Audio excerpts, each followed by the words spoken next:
Hello friends, welcome to EPG Pathshala. I am Poonam Chawla, an assistant professor with Maharaja Agrasen Institute of Management Studies in Rohini. Today, we are going to discuss the interesting subject of roles and functions of a trainer. Let us start with an introduction. What is a trainer and what are his roles and functions? The trainer is the kingpin in any training program. Perhaps he is the most important element in the process of training, especially in its delivery. The participants look towards a trainer as a person who will help them realize their personal objectives. He or she is always in the center stage of action. He or she is just like an actor of the film. Let us look at the values a trainer must possess. He should have faith in training and he must himself or herself believe that it is a tool for growth and development. If you wish to acquire the status of a professional trainer, the first prerequisite is that you should have an abiding belief in training as an instrument for growth and change. Your own commitment has to be complete. There are no halfway measures. Regardless of whether you are a full-time or a part-time or a freelance trainer, you have to get fully involved in the process of training. Commitment to the program and its objective is yet another avenue that the trainer must focus on. You have planned the program and now as a trainer it is your responsibility to deliver it in accordance with its learning objectives and the plan of action. As a trainer, you should pledge your unqualified commitment and interest in the program, its objective and the contents. To further demonstrate your commitment to the program and its success, you should be willing to modify its contents. That means you should not have a rigid nature towards it, its methodology or your own style of functioning. Under all circumstances, your efforts should be directed at ensuring that the objectives of the program are realized. Professional commitment and discipline is one other value that the trainer must possess. A key aspect of your professional commitment is your desire to perform well. You should endeavor to make optimum use of your abilities and skills. You must constantly strive to improve your performance and grow as a trainer through hard work and regular self-appraisal. This helps you to become aware of your strengths and weaknesses. You know what you can deliver effectively in a training program and what you cannot. You should then direct your energies and efforts towards reinforcing your strengths and improving upon them and minimizing your weaknesses. You should also be able to abide by the professional ethics of training. Slide number 11, faith in participatory training. The trainer must have faith in participatory training for the success of the program. As an extension of your commitment to democratic values and norms, you need to promote participation of the learners in all training activities and your presentations. The learning or the changes brought about by the behavioral patterns of an individual with her concurrence and participation is very enduring. Slide number 12. Let us look at the role of a trainer. An accomplished trainer is expected to perform multifarious roles in the context of a training program. However, it must be pointed out that these roles are not mutually exclusive in nature, but they often overlap. The first role that a trainer takes place is that of a planner. Planning a program is primarily the responsibility of the trainer or the training team. The management of the training agency may also participate in the process, and there are number of tasks associated with this exercise. He is the facilitator of the learning process. Facilitation in this case means providing resources, arranging facilities for a session for the program as a whole. It involves creating a learning environment that stimulates and motivates the participants for meaningful participation in the training activities. It assists them in discovering the meaning and relevance of the training to them and their job. It also means that the participants are encouraged and even helped to take more responsibility for their learning process. Subject matter specialist. You are therefore expected to bring with you an appropriate level of competence and a high degree of proficiency in the subject or the topic that you are expected to handle in the program. One needs to be fully familiar with various aspects of the topic relevant to the needs of the program and group. A trainer must be the developer of the individual. A training program is not a tool just to enhance knowledge and develop competencies of the participants. It provides a lot of opportunities to the participants to develop themselves as individuals, as human beings, regardless of the nature of their program. It is necessary that a trainer must also act as a counselor. Consider a situation when a participant receives some disturbing news from home. Someone has a difficulty in comprehending what transpires in the session, or another has a problem of relationship within the group. These participants need some help, and if the trainer can act as a counselor to them, it will be a greater role that he will be playing. A trainer is a manager also. In some training agencies, the role of a trainer extends beyond the prerequisites of a specialist. She is expected to carry out the additional responsibility of overseeing the administrative and managerial aspects of a program. In other agencies, this could well be the responsibility of the administrative staff. During the implementation phase, for example, you may be asked to coordinate the work of the support staff to ensure that the program runs on expected lines without any hiccups. The trainer, as I already said, is a part of the group, is a learner in the group. He is also the leader of the group. As a trainer, you are an undesignated and informal leader of the training group, especially in the initial stages of a program.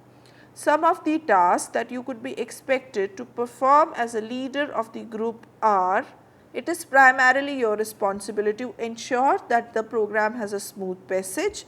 You should be equipped and willing to take crucial decisions related to the implementation of the program. You should determine what training activities should be undertaken and realize the program objectives. You should assign tasks to subgroups. There are occasions when the participants look to you for direction and support. Some of them may even want you to exercise some degree of control and authority if there is some undesirable disturbance in the group. You also have the responsibility to counsel the group in a crisis situation and intervene at the right time in situations of disagreement. Trainer does not only train, but he or she himself or herself is a learner also. Let us look at the role of a trainer as a learner. An interesting and exciting part of your job as a trainer is that you get unlimited opportunity to learn. Thus, participation in a training program can be a very enriching experience, provided you are willing to make full use of the opportunities and are open to new learning. The participants develop a lot more respect for you if they realize that you are not only open to learning from them and the training situations, but are willing to acknowledge it as well. Trainer is not only a leader of the group, he is also the member of the group. While on the one hand you act as an informal leader of the group as I just mentioned, on the other hand you are also a part of the group and you must never forget that. You should identify with the group and its objectives.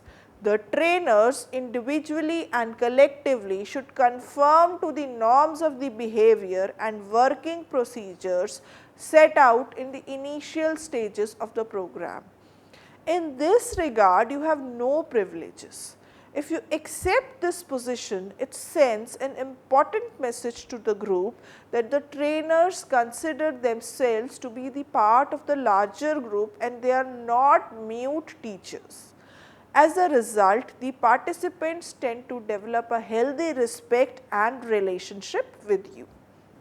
Now, let us look at the skills.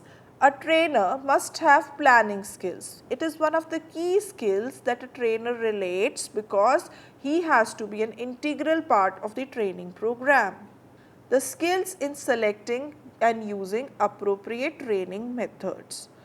Traditional training methods or technological training methods. By itself, a training method cannot achieve much.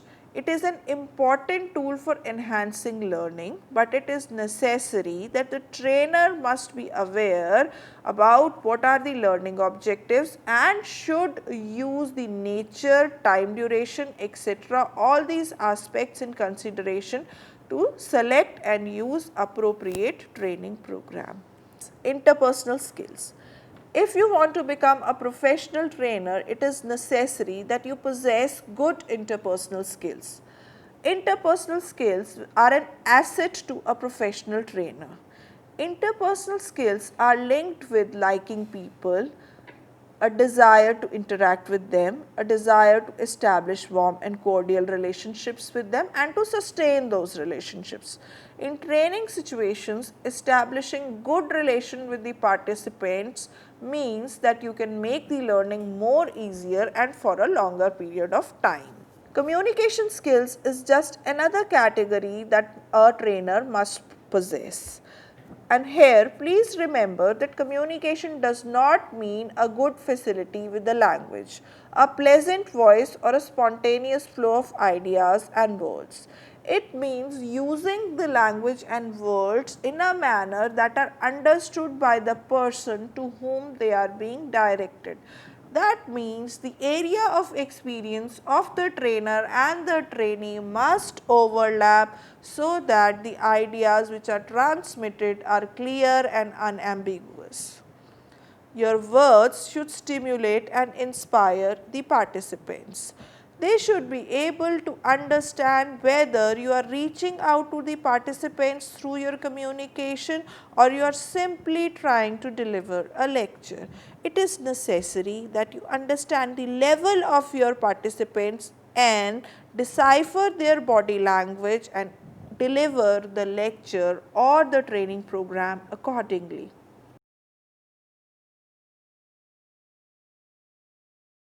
The trainer must have the skills to manage conflicts in the group. With a sizable number of individuals, when put together in an unfamiliar setting, there are chances that conflicts might arise or disagreements might arise. Although in a training programs there may be differences of thought or differences of opinion, but if not properly managed they can lead to adverse consequences. So as a trainer you must have the capability to manage those conflicts. The trainer must have the ability to receive and give feedback. The ability to give and receive meaningful feedback is an important skill of a trainer. Feedback helps the trainer to evaluate the learning process. It is also a tool for motivating and stimulating participants. You can obtain feedback by asking questions, by encouraging participants and asking them to pose questions and queries when they do not understand some fundamentals or ideas. The trainer must have the skill in understanding and using group processes. This is an undeniable fact that training is a group activity. So, the trainer must possess the knowledge of group processes, because wrong knowledge of human behavior and skill in the management of emotions and feelings can lead to adverse consequences. The trainer must have the skill in organizing and conducting training activities. The scope of a training activity differs from program to program. Its duration can vary from a session to several hours and even for a few days. The manner in which you organize and conduct a training activity and manage its logistics can vary not only with the training method that you wish to use, but also with the training group. All these things need to be kept by the trainer in mind while conducting a training program. What are the qualities of a good trainer? Though there is a long list, and the one I am providing you here may not be exhaustive but is certainly guiding list. A trainer should not only appear to be enthusiastic, but he should also radiate liveliness through words, actions and behavior. That means he should highlight that he is really interested in the training program and is looking forward to it. Enthusiasm here, please, does not mean being excessively demonstrative in actions or being energetic. It suggests that you are in earnest in your approach to training and in interactions with the participants, and you are full of life and vigor. The trainer must have the ability to work under pressure. During the implementation of the training program, there are instances that may lead to some anxiety or tensions or pressures all over the place surrounding a trainer. It is necessary that as the program progresses, there are number of occasions when the result of your efforts are not on expected lines. In such situations, the trainer should maintain the calm and work under pressure to get desired results. Sincerity and openness. As a trainer, you should be sincere in what you say and your actions or behavior. Remember that you are under the gaze and scrutiny of the participants even when you are out of the training activities. You cannot deceive them through your pretenses, or you cannot show them that you are interested in the program but otherwise your gestures are vice versa. Flexibility. A trainer should not have a rigid nature. He should be flexible to the needs of the groups and the demands of the program at a given point of time. It signifies willingness on the part of a trainer to bring about the desired changes in the program or in her own behavior, actions and training style and strategy. You should also be sensitive to the feedback that you receive from the participants, and if any improvement is required, the trainer must go ahead with it. A trainer must have a good sense of humor. It is a desirable quality that a trainer must have a good sense of humor. Certainly, it does not mean that you are cracking jokes every now and then in the training program, but yes, to maintain the momentum of the training program, you can make it energetic by providing instances from real life that are enjoyable. Willingness to recognize good contribution. An inclination to acknowledge and recognize a good contribution of a participant is a key quality of the trainer. It wins you the respect of the group and helps you to connect with the participants on an individual level. This quality is put to test when a participant expresses a viewpoint that is inconsistent with yours. That means it does not match with your viewpoint. You should have the willingness to accept mistakes and apologize for it. Another virtue that can endear you to the participants is your willingness to accept your own mistakes and take the responsibilities if you have goofed up. It is not a problem. Trainers are humans. They can make mistakes. The thing is to accept those mistakes and do not hesitate to apologize. Some trainers believe that if they accept their follies, they will make a fool of themselves before the participants. This is not a correct assessment of the participants' attitude. On the contrary, by this action you will enhance your stature and get more respect from the participants. Let us look at the summary of the complete module. In this module, we have discussed what are the qualities a trainer should possess, what is the role of trainer in a training program, and the conclusion has emerged that a trainer is the kingpin in the training program. He is just like a hero who is conducting the whole exercise. A trainer must remember that he is an integral part of the group and he is a learner himself in the group. If the trainer imbibes all these qualities in himself, the training program is going to be a success and the trainer will be on a long journey of successful learning himself also. Thank you very much. I hope you understood the module well.